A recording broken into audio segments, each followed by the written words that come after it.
Hello student, welcome back to my channel Samrat academy. Student, आज की video सबसे ज्यादा इंपॉर्टेंट है क्लास 10th एंड 12th वालों के लिए।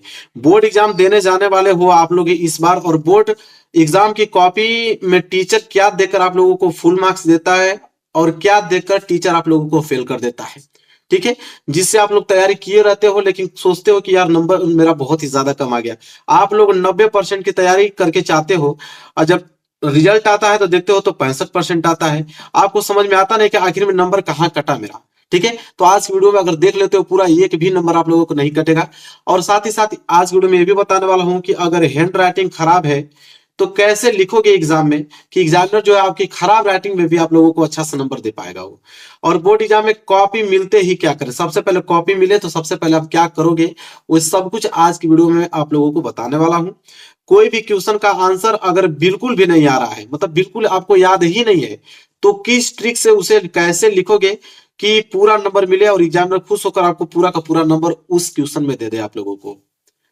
और किसी भी क्वेश्चन का आंसर कितना लिखे, ये सबसे बहुत अहम भूमिका होती है। बच्चों को समझ में नहीं आता है कि 2 नंबर का क्वेश्चन है तो उसे कितना पेज में लिखना चाहिए, 4 नंबर का क्वेश्चन है तो उसे कितना पेज में लिखना चाहिए, या 6 नंबर का क्वेश्चन है तो उसे कितना पेज में लिखना चाहिए। और बच्चों के दिमाग में यह भी डाउट रहता है कि क्या ज्यादा पेज लिखने से ज्यादा नंबर मिलता है। बहुत सारे बच्चों का डाउट होता है, आज वीडियो में क्लियर हो जाएगा इस ट्रिक से। जो ट्रिक मैं आपको बताने वाला हूं 20 से 30 नंबर फ्री में ज्यादा ही आप लोगों को मिलेगा इस ट्रिक से। ठीक है, अगर इस ट्रिक को अपना लेते हो तो वीडियो को लाइक कर देना, चैनल पर नया तो चैनल को जरूर सब्सक्राइब कर देना। इस वीडियो को आप लोगों को शेयर करना जितने भी फ्रेंड हो पाए, क्योंकि एक ऐसी वीडियो है कि जिससे आप लोगों के पूरे नंबर ला सकते हो। ठीक है, पूरा का पूरा ट्रिक बताने वाला हूं। जो छात्र कुछ नहीं पढ़े हैं तो इस ट्रिक की मदद से, यहां से पढ़कर इस ट्रिक की मदद से 95% पक्का उन लोगों को हो जाएगा। तो मेरे प्यारे बच्चों देखो, सबसे पहले आप लोगों को करना क्या है कि टीचर, देखो टीचर कॉपी में क्या देखकर पास फेल करता है। सबसे पहला मेन पॉइंट ये होता है, जब टीचर कॉपी चेक करता है तो क्या देखेगा कि आपको पास करेगा फेल करेगा। तो सबसे पहले आप लोगों को करना क्या है, प्रश्न उत्तर। देखो सबसे पहले प्रश्न उत्तर किस प्रकार किया जाता है, मैं छोटा करके दिखाता हूँ। पूरी कॉपी है, बोर्ड एग्जाम की कॉपी है, देखो किस प्रकार लिखा है। सबसे पहले जब भी मान लो कॉपी चेक करने जा रहा है, सबसे पहले देखेगा खंड ब आपने डाला है, प्रश्न उत्तर संख्या 21 का क डाला है, फिर गद आपने डाला हुआ है, इसके बाद संदर्भ हेडिंग डाला है, फिर आपने लिखा हुआ है। ठीक है, इस तरह वो क्या करेगा, पूरा का पूरा, अगर 2 नंबर का 2 नंबर आपको देगा। आगे देखेगा फिर रेखांकित इसकी व्याख्या आपने किया बहुत अच्छे ढंग से, 2 नंबर आपको दे देगा। ठीक है, तो आपको साफ सुथरा, आप लोगों को पहली बात की हैंड राइटिंग डिनोट करता है। अगर हैंड राइटिंग जितना अच्छा है आप लोगों को उतना अच्छा इंप्रेशन आप जमा पाओगे। हैंड राइटिंग अगर आपकी अच्छी है उतना नंबर ले जाओगे। देखो मेन पॉइंट को उसने हाईलाइटेड किया है, जो मेन पॉइंट उसको हाईलाइटेड कामा का भी प्रयोग किया गया है तो नंबर मिल गया। अगर हैंड राइटिंग खराब है तो सबसे पहले कि आप गैप बना के, थोड़ा थोड़ा गैप बना के लिखा करो। हर एक वर्ड के बीच में आपको गैप होना चाहिए ताकि साफ सुथरा देखे और हेडिंग के साथ। ठीक है, तो टीचर कॉपी में क्या देखकर पास फेल करता है, पहली बात तो राइटिंग देखता है आप लोगों का। पहली बात वही चीज है ना, हैंड राइटिंग। हैंड राइटिंग कितनी खूबसूरत आपकी है उस बिहाफ पे आप लोगों का नंबर मिलता है, जो कि हमने दिखाया कितना बेहतरीन तरीके से था। ठीक है, इंग्लिश का भी मैं दिखा देता हूँ। देखो इंग्लिश का भी लिखा गया है, सेक्शन बी आंसर 21 ए, देखो 2 नंबर पूरा मिल गया है, साफ सुथरा लिखा हुआ है। बी वाला इसमें भी नंबर उसको, मतलब 7 में 7 नंबर पूरे उसको दे दिए गए हैं। तो पहली बात की हैंड राइटिंग जितना साफ सुथरा हो सके। दूसरा बात होता है सादा पेज। देखो सादा पेज, क्या सादा पेज छोड़ा जाता है? सादा पेज छोड़ दोगे तो वैसे ही एग्जामिनर आपको फेल कर देगा।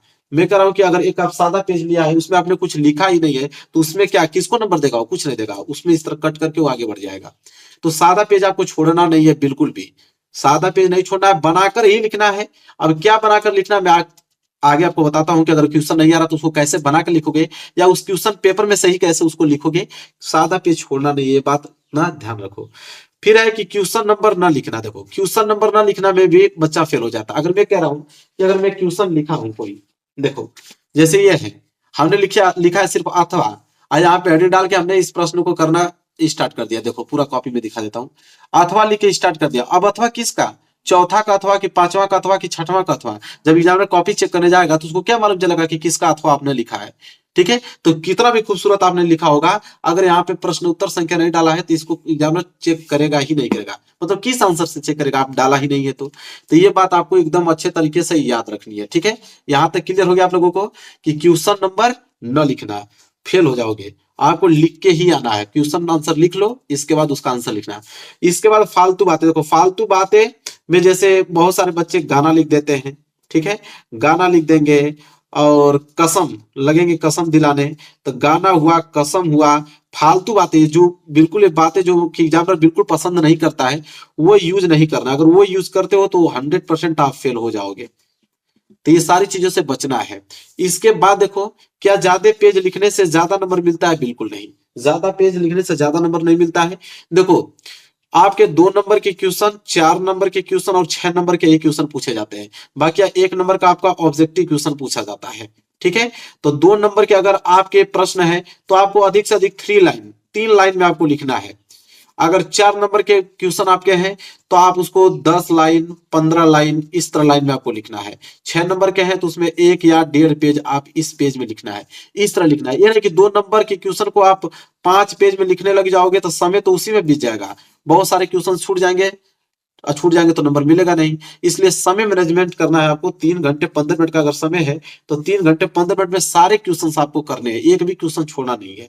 ठीक है, इसके बाद देखो, प्रश्न का आंसर लिखने के बाद थोड़ा गैप जरूर छोड़ें, ये बहुत इंपॉर्टेंट है। जैसे मैं आपको दिखा देता हूं, जैसे अब मैं यहाँ पे लिखा हूं निबंध, देखो प्रदूषण पे हमने निबंध लिखा है। तो प्रस्तावना अगर जैसे समाप्त हो गया है, देखो प्रस्तावना जैसे समाप्त हुआ है, इसके बाद मैंने 2 लाइन छोड़ा हुआ है, फिर प्रदूषण के प्रकार हमने लिखा है, फिर 1 लाइन छोड़ा है, वायु प्रदूषण लिखा है। तो इस तरह देखो कॉपी कितना अच्छा लग रहा है। तो इस तरह प्रश्न का आंसर लिखने के बाद थोड़ा गैप जरूर आपको छोड़ना है। इसके बाद देखो, बोर्ड एग्जाम की कॉपी में पैसा रखना, इमोशनल बातें लिखने से नंबर मिलता है? बिल्कुल नहीं। बहुत सारे बच्चे देखोगे ना तो 500 रुपए, 1000 रुपया, या कुछ बच्चे तो सोचते हैं कि बहुत ज्यादा ही नंबर हमको मिल जाएगा, वो 2000 रुपया रख देते हैं। सोचते हैं कि एग्जामिनर बहुत खुश हो जाएगा और हमको पूरा का पूरा नंबर दे देगा। नहीं, इससे तो एग्जामिनर चिढ़ते हैं, क्योंकि कॉपी जो होती है सीसीटीवी कैमरा के अंतर्गत चेक होती है, लाइव चेक होती है। सीसीटीवी कैमरा चलता रहेगा और चेक होता रहेगा। उसमें अगर पैसा निकलता है वहां पर तुरंत रिकॉर्ड हो जाएगा, और जब जिसमें पैसा निकलता है उसमें नंबर और कम दिए जाते हैं, क्योंकि रूल कहता है। ठीक है, कि आप किसी भी टीचर को खरीद नहीं सकते हो पैसा देकर। तो बोर्ड एग्जाम की कॉपी में पैसा बिल्कुल नहीं रखना है। नहीं आ रहा है क्वेश्चन को बना के लिखना है। इसके बाद देखिए, जो प्रश्न आधा आता है उसका आंसर लिखे कि नहीं। बहुत सारे बच्चे सोचते हैं कि यार इसका आंसर तो मुझे आधा ही आ रहा है, लिखे कि नहीं। बिल्कुल लिखना है, पूरा लिख डालना है। अगर आधा आ रहा है तो बनाकर ही लिखो, लेकिन उसको पूरा लिखना है, तभी जाके आपको नंबर 5 नंबर कराएगा। कुछ भी बनाकर लिखोगे 3 नंबर मिलेगा, 2 नंबर मिलेगा, तभी भी आप लोग पास हो जाओगे अच्छे तरीके से। ठीक है, तो आप लोगों को आधा क्वेश्चन आ रहा है, फिर भी उसको जोड़ जाड़ कर किसी न किसी तरह आपको लिखना ही लिखना है, उसको छोड़ के नहीं आना है जो प्रश्न नहीं आ रहा है। ठीक है, देखो अब मैं आपको बताने वाला हूं कि जिस प्रश्न का उत्तर बिल्कुल नहीं आता है उसका आंसर इस ट्रिक से लिखना, टीचर खुश होकर पूरा नंबर देगा। कौन सा ट्रिक है मेरे प्यारे बच्चों? चलो उसको देखो। जैसे देखो, मेरे पास इंग्लिश का पेपर है, इंग्लिश का पेपर में तुम्हें कुछ नहीं आता है, तो इंग्लिश के पेपर में कुछ नहीं आता तो पैसेज दिया होता है, 3 पैसेज दिया होता है इंग्लिश पेपर में। किसी भी क्वेश्चन का आंसर नहीं आ रहा है ना, कहीं पे भी फुल स्टॉप है वहां से उठा लो, और जहां पे फुल स्टॉप समाप्त हो रहा है वहां तक आंसर लिख दो, हो जाएगा, पूरा नंबर दे देगा वो टीचर आपको। फिर किसी क्वेश्चन का आंसर नहीं आ रहा है तो शुरू से उठा लो, बीच में कहीं यहां तक जाके लिख दो। ये तो पहला पैसेज हुआ ना। इसी तरह इंग्लिश के पेपर में 3 पैसेज देता है। ठीक है, 3 पैसेज देता है, उस तरह पैसेज में से काट काट के आप उसका आंसर लिख देना, पूरे नंबर मिल जाएंगे। हिंदी का भी पेपर में आपका गद्यांश पद्यांश आता है, तो हिंदी के पेपर में भी गद्यांश पद्यांश आता है, उन्हीं गद्यांश पद्यांश का छाट छाट के आंसर लिख देना, आपको नंबर मिल जाएगा। तो यही काम करना आप लोगों को, क्योंकि स्टेप मार्किंग मिलता है। देखो मैं आपको बता देता हूँ, पूरा स्टेप मार्किंग आपको दिया जाता है। स्टेप मार्किंग का मतलब ये चीज होता है कि अगर 6 नंबर का प्रश्न है तो अगर उसको 10 स्टेप में लिखोगे ना तो 6 नंबर मिलेगा, लेकिन आप उसको 5 स्टेप में लिखोगे तो 3 नंबर आपको दिया जाएगा 100%। तो 3 नंबर के लिए 5 स्टेप आपको लिखना होगा। तो आप कॉपी में से ही, अगर हिंदी का पेपर है तो गद्यांश पद्यांश में से लिख देना, इंग्लिश का पेपर है तो पैसेज में से उठाकर लिख देना, सामाजिक विज्ञान का पेपर है तो अपने से बनाकर लिख देना, गणित का पेपर है तो उसमें आप लोग गणित के ट्रिक में अपलोड किया होगा कि किस प्रकार गणित का पेपर लिखते हैं, उससे लिख लेना। छोड़ना नहीं है, बिल्कुल छोड़ना नहीं है। बस मेन मकसद ये मैं कहना चाह रहा हूं, कहीं से भी लिखो, छोड़ना नहीं है। ठीक है, इसके बाद देखो, बचे समय में बोर्ड एग्जाम की तैयारी कैसे करोगे, ये आपका मेन मुद्दा है। जितना समय आपके पास बचा है तो बचे समय बोर्ड एग्जाम की तैयारी कैसे करना है मेरे प्यारे बच्चों, 100% स्टडी पर ध्यान दो। और एक चीज और मैं बताता हूं, मैं आप लोगों को सुन लो। हिंदी हुआ, इंग्लिश हुआ, मैथ हुआ, आपका साइंस हुआ, इसके बाद एसएसटी हुआ, सोशल साइंस, इसके बाद आर्ट हुआ, कला।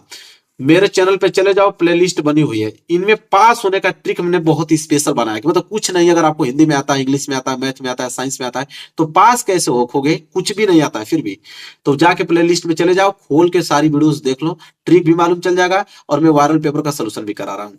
तो 100% स्टडी पे ध्यान देना है। बचे हुए समय में जितना भी समय आपके पास बचा है, सभी सब्जेक्ट को पढ़ो। जितने भी सब्जेक्ट है, सभी सब्जेक्ट को आपको पढ़ना है, क्योंकि अगर 6 सब्जेक्ट 5 सब्जेक्ट हैं तो सब में नंबर लाना है। ये नहीं कि एक ही विषय में मैथ आ रहा है तो सिर्फ मैथ में ही पढ़े, सभी सब्जेक्ट को आपको पढ़ना है। इसके बाद क्वेश्चन बैंक से इंपॉर्टेंट क्वेश्चन आंसर पढ़ो। क्वेश्चन बैंक ले लो, विद्या का ले लो, अवतार का ले लो, बहुत सारी आती है। विद्या बेस्ट होती है, विद्या का क्वेश्चन बैंक ले लो, उससे जितने भी मोस्ट इंपोर्टेंट क्वेश्चन है सारे क्वेश्चंस को आप पढ़ डालो। इसके बाद मॉडल पेपर 2024 का जो लॉन्च हुआ है, मेरे चैनल पे जाके देख लेना। प्लेलिस्ट में जाओगे तो मॉडल पेपर 2024 सोल्यूशन लिखा होगा। जितने भी मॉडल पेपर आपके लॉन्च हुए सबका सोल्यूशन में दे दिया हूं। इसके साथ ही साथ प्रीवियस ईयर पेपर का भी सोल्यूशन में करा रहा हूं। और आपके पास पेपर 2023 को होगा तो सारे ऑल सेट के पेपर को जरूर करके एग्जाम में जाना। इतना अगर काम करते हो, दुनिया की कोई ताकत आपको फेल नहीं कर सकता है। इस ट्रिक के मतलब जितना भी ट्रिक मैंने बताया कि क्वेश्चन नहीं आ रहा तो कैसे लिखना है, उसी प्रकार आपको लिखते जाना है, नंबर आपको पूरे के पूरे दे दिए जाएंगे। मेरे प्यारे बच्चों, बस यही ट्रिक आप 2024 बोर्ड एग्जाम में लगा के आना। बाकी तैयारी तो आप अच्छे ढंग से कर रहे हो। और इस वीडियो को शेयर कर देना, बहुत नॉलेजेबल वीडियो है, सबके लिए इंपॉर्टेंट है। मिलेंगे आपसे नेक्स्ट वीडियो में, तब तक के लिए धन्यवाद।